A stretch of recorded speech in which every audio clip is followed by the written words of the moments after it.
Students, আজকের ক্লাসে আমরা মূল্য বা প্রাইস নিয়ে প্রশ্ন করা এবং অ্যান্সার করার আজকে আমরা শিখব। আমরা এখানে দেখতে পাচ্ছি আমি একটা বাম পাশে কোয়েশ্চেন করেছি এবং রাইট সাইডে আমরা অ্যান্সার করেছি। যেমন আমি বললাম কলমটার দাম কত, what is the price of the pen. কলমটার দাম কত, হোয়াট ইজ বর্তমান সময়ের প্রশ্ন। আর যদি আমরা বলি আগের কথা তাহলে হোয়াট ওয়াজ দ্য প্রাইস, আর যদি বলি ভবিষ্যতের কথা তাহলে what will be the price. What is the price, দামটা কত,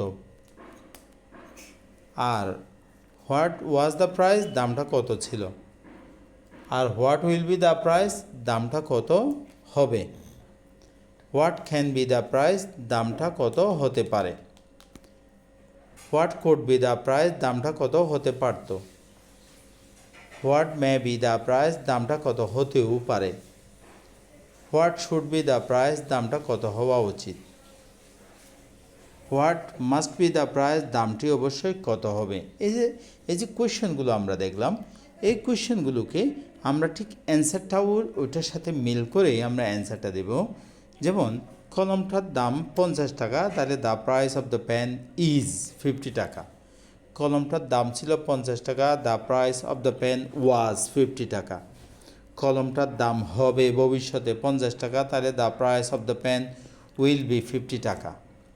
কলমটার দাম হতে পারে 50 টাকা, তাহলে the price of the pen can be 50 টাকা। কলমটার দাম হতে পারত 50 টাকা, the price of the pen could B 50 টাকা। কলমটার দাম হতেও পারে 50 টাকা, the price of the pen may be 50 টাকা। কলমটার দাম হওয়া উচিত 50 টাকা, the price of the pen should be 50 টাকা। কলমটার দাম অবশ্যই হবে 50 টাকা, the price of the pen must be 50 টাকা। তাহলে আমরা এখানে দেখেছি বাম পাশে লেফট সাইডে আমরা কীভাবে কোয়েশ্চেনগুলো করব এবং রাইট সাইডে কীভাবে আমরা অ্যান্সারগুলো করব।